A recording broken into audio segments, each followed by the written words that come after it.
Hello আপু। হ্যাঁ সোনিয়া বল। আপু তোমার সাথে জরুরি কথা আছে, এই জন্য অফিসের লবিতে এসে তোমাকে কল দিলাম।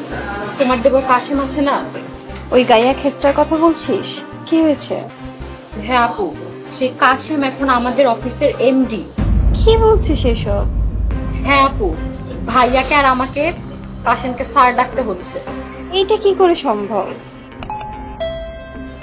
আপু আমি তাহলে রাখছি, কাশেম স্যার আমাকে ডাকছে।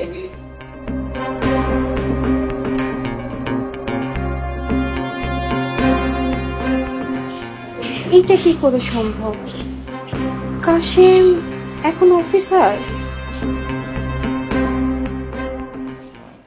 অহনা, হ্যাঁ কাশেম বলো। এই ফাইলে তো 1.5 কোটি টাকার গরমিল পাচ্ছি। কি বলছো এসব? স্যার আমাদেরকে দেখেছেন?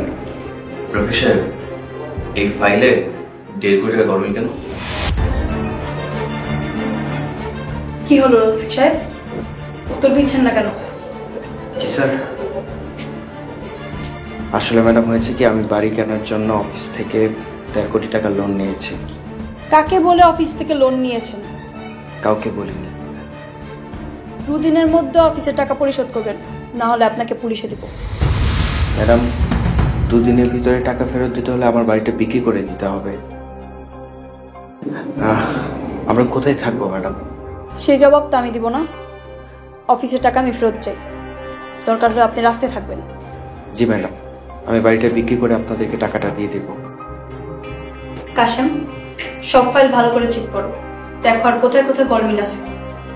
সোনিয়া, সব ফাইল কাশেমকে দেবো। জি ম্যাম। আপনি এখন আসতে পারেন। জি স্যার। সালাম আলাইকুম স্যার। সালাম আলাইকুম। ওয়ালাইকুম আসসালাম।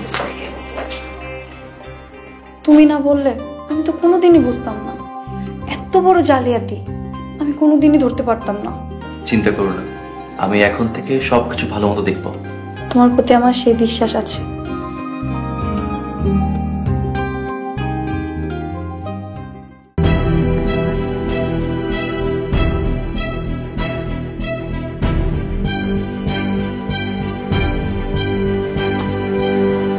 এই কই গেলা?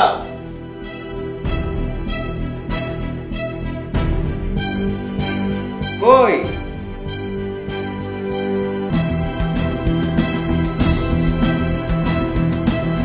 কি ব্যাপার, তোমরা দুজন এত আর্লি চলে আসলে? তোমাকে এত হতাশ দেখা যাচ্ছে কেন? আমি আর পারছি না, আমি কোনো কিছুই আর ভাবতে পারছি না। কাশেম নাকি তোমাদের অফিসে জয়েন করেছে? শুধু কি জয়েন করেছে, ও এখন আমার ডিরেক্টর স্যার। আমরা কাশেমকে স্যার বলি। কি, ওই গাইয়া ক্ষেত্রে চাকরি পেয়েছে?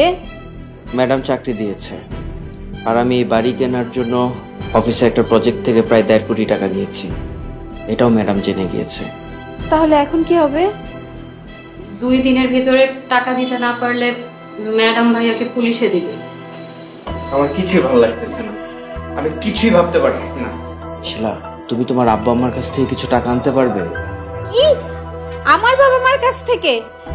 না না, বাবা মা টাকা এখন দিতে পারবে না, আমার বাবা মার অনেক সমস্যা। টাকা দিতে পারবে না? টাকা দিতে পারবে না? আপনি বসে আসো কেন, যাও এখান থেকে। ভাইয়া আপনি একটু শান্ত হন। আমি বলি কি, তুমি কাশেমের সাথে কথা বলো, ওকে একটু রিকোয়েস্ট করো।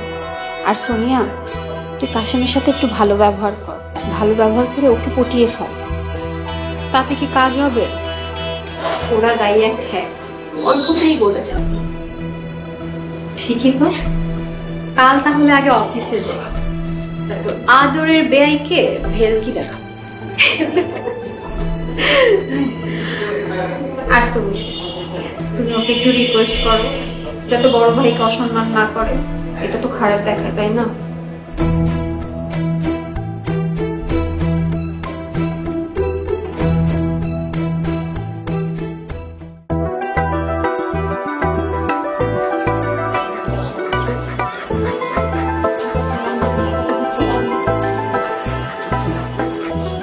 মা, আম্মা, মামা তুমি কই?